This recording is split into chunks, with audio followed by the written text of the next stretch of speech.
आज आपण पाहणार आहोत की मित्रांनो, अशा अनेक शेतकरी आहेत ज्या शेतकऱ्यांचं कर्जमाफी योजनेमध्ये त्यांचे पात्रता यादीमध्ये देखील नाव आलं नाही.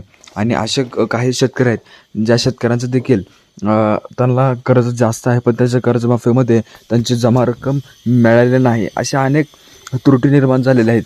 एकेकांचं यादीमध्ये नाव नाही. तर नेमकं मित्रांनो कसं काय अशा सर्व गोष्टी झाल्या आपण पाहूया. ते नेमकं कशामुळे होतात आणि केवळ पडताळलेल्या माहितीवर मित्रांनो भर द्या, कारण ज्या ठिकाणी अद्याप सर्व पात्र याद्या जाहीर झाल्या नसून स्पष्टपणे सांगा.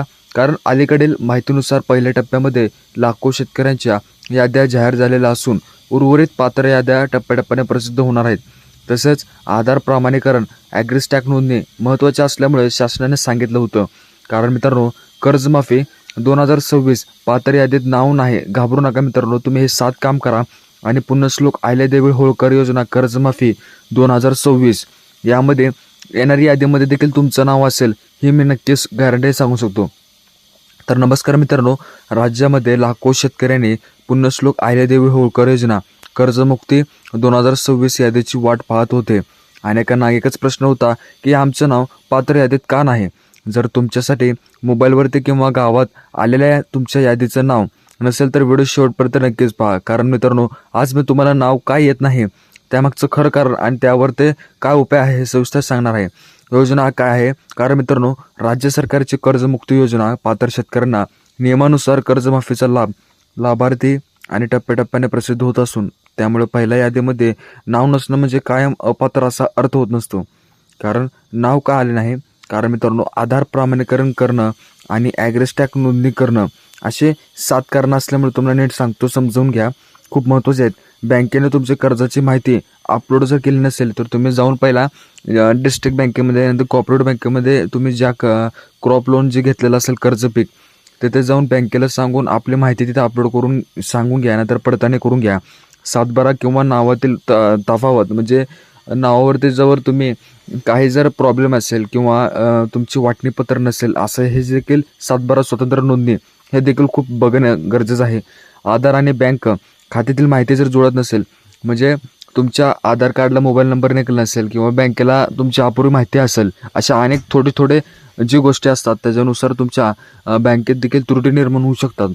कर्ज खात्याची माहिती चुकीची असणं, जर समजा तुमची कर्जाची क्रॉप लोन घेतलं असेल म्हणजे तुम्ही समजा पिकाची जर कर्ज घेतलेलं असेल आणि त्या कर्जात देखील तुमचे काही महत्त्वाचे डॉक्युमेंट अपलोड नसतील तर एक बरं जाऊन कॉपरेटिव्ह बँकेमध्ये जाऊन किंवा तुमचे ज्या बँकेत तुम्ही कर्ज घेतलं कॉप लोन तिथे जाऊन एक बार तपासा. तुमची स्टेटमेंट काढून घ्या बँकेची आणि तिथे बघा तुम्ही जे लोन पास केलं होतं त्यामध्ये तुमचं डिटेल्स, नाव, सर्व गोष्टी आहेत का नाही.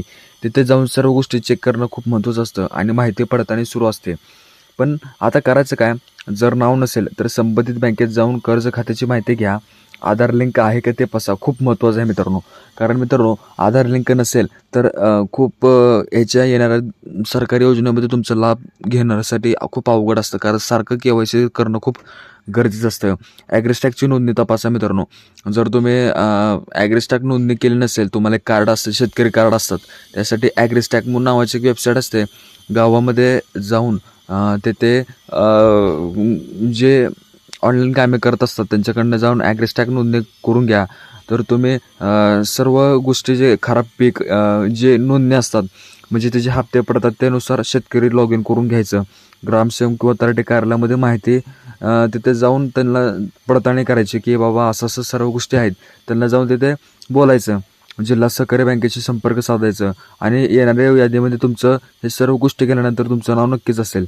आणि चुकीची माहिती असल्यास दुरुस्ती करा. आणि मित्रांनो, अफवावर संवाद घालू नका. कारण मित्रांनो, येणाऱ्या सोशल मीडियावरती फिरणाऱ्या प्रत्येक यादीवरच विश्वास ठेवू नका. कारण जी याद्या असतात ते काही लोक बनावटी याद्या तयार करतात. जी खरी यादी असते तुम्हाला बँकेत जाऊन तिथे बँकेच्या नोटीसवर तिथे तुमची यादी तिथे लावलेली असते आणि ते यादी जाऊन तुमचं नाव चेक करायचं त्यामध्ये.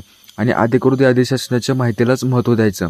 पैसे घेऊन नाव लावून देतो आणि असं सांगणाऱ्या दलालापासून सावध राहा. मित्रांनो, अशा गोष्टी देखील खूप घडलेल्या आहेत की तुमचं यादीत नाव नसेल तर पैसे द्या, तुमचं मी यादीत नाव मी येणाऱ्या यादीमध्ये तुमचं नाव घेऊन देतो असं म्हणणारे असतात ते दलाल असतात. त्यांच्यावर अजिबात विश्वास ठेवू नका. आणि पहिल्या यादीमध्ये नाव नसेल म्हणून निराश होऊ नका. शासनाकडनं पात्र याद्या टप्प्याटप्प्याने जाहीर केलेल्या आहेत. आवश्यक कागदपत्र नसतील तर आत्ताच जाऊन हे सर्व गोष्टी करून घ्या आणि पडताळणी पूर्ण असेल तर पुढील यादीत नाव येण्याची शक्यता असू शकते. हा व्हिडिओ इतर शेतकऱ्यांना बांधवापर्यंत नक्कीच पोचवा. मी अशाच महत्त्वाच्या सरकारी योजना आणि शेतकरी अपडेट्स घेऊन येत राहील. आणि मित्रांनो, धन्यवाद. मित्रांनो, कसं वाटलं व्हिडिओमध्ये काही गोष्टी तुम्हाला समजल्या नसेल तर मला कमेंट बॉक्समध्ये नक्की सांगा. त्या व्हिडिओवर देखील मी काम करेल.